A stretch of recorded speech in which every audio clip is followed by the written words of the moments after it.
سیدنا ابو ہریرہ رضی اللہ تعالیٰ عنہ سے یہ بھی روایت ہے کہ رسول اللہ صلی اللہ علیہ وآلہ وسلم قبرستان کی طرف تشریف لے گئے اور آپ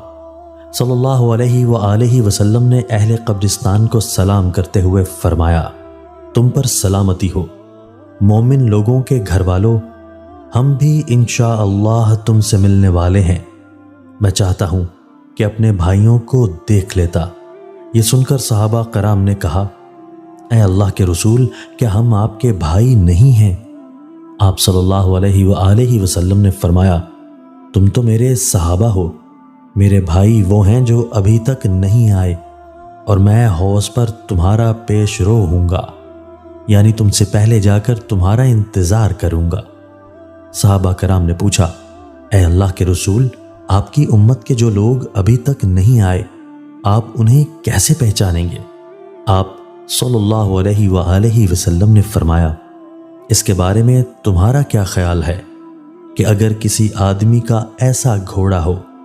جس کی ٹانگوں اور پیشانی پر سفیدی ہو اور وہ کالے سیاہ گھوڑوں کے اندر ہو، تو کیا وہ آدمی اپنے گھوڑے کو پہچان لے گا؟ صحابہ نے کہا، کیوں نہیں ہے اللہ کے رسول؟ آپ صلی اللہ علیہ وآلہ وسلم نے فرمایا، میری امت کے لوگ جب آئیں گے تو وضو کی وجہ سے ان کے چہرے اور ہاتھ پاؤں چمک رہے ہوں گے۔ آپ صلی اللہ علیہ وآلہ وسلم نے یہ جملہ 3 دفعہ دہرایا،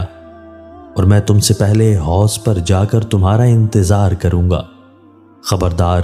کچھ لوگوں کو میرے حوض کی طرف آنے سے یوں روک دیا جائے گا جیسے گمشدہ اونٹ کو دور کر دیا جاتا ہے، اور میں پکار پکار کر ان سے کہوں گا، خبردار، ادھر آ جاؤ، ادھر آ جاؤ، لیکن جواباً مجھے کہا جائے گا، ان لوگوں نے آپ کے بعد دین کو بدل دیا تھا۔ تب میں بھی کہوں گا، برباد ہو جائیں، برباد ہو جائیں۔ سیدنا ابو موسیٰ اشعری رضی اللہ تعالیٰ عنہ سے روایت ہے، رسول اللہ صلی اللہ علیہ وآلہ وسلم نے فرمایا، اس ذات کی قسم جس کے ہاتھ میں محمد کی جان ہے، بے شک نیکیوں اور گناہوں کو مجسم شکل میں پیدا کر کے قیامت کے دن لوگوں کے سامنے لایا جائے گا۔ نیکیاں کرنے والوں کو خوش خبریاں دیں گی اور ان سے اچھے اعمال کا وعدہ کرے گی، اور گناہ گاروں سے کہے گا، ہٹ جاؤ، ہٹ جاؤ، مگر وہ اس کے ساتھ ہی چمٹے رہیں گے۔ سیدنا عبداللہ بن عمرو بن عاص رضی اللہ تعالیٰ عنہ سے روایت ہے، رسول اللہ صلی اللہ علیہ وآلہ وسلم نے اہل جہنم کا ذکر کرتے ہوئے فرمایا، ہر بد مزاج و بد خلق، اکڑ کر چلنے والا، متکبر، بہت زیادہ مال جمع کرنے والا اور بہت زیادہ بخل کرنے والا، یہ سب جہنمی لوگ ہیں۔ سیدنا ابو ہریرہ رضی اللہ تعالیٰ عنہ سے روایت ہے، نبی کریم صلی اللہ علیہ وآلہ وسلم نے فرمایا، اللہ تعالیٰ کا ارشاد ہے، میں نے اپنے صالح بندوں کے لیے ایسی نعمتیں تیار کی ہیں کہ آج تک کسی آنکھ نے ان جیسی نعمتوں کو نہیں دیکھا، کسی کان نے ان کے متعلق نہیں سنا،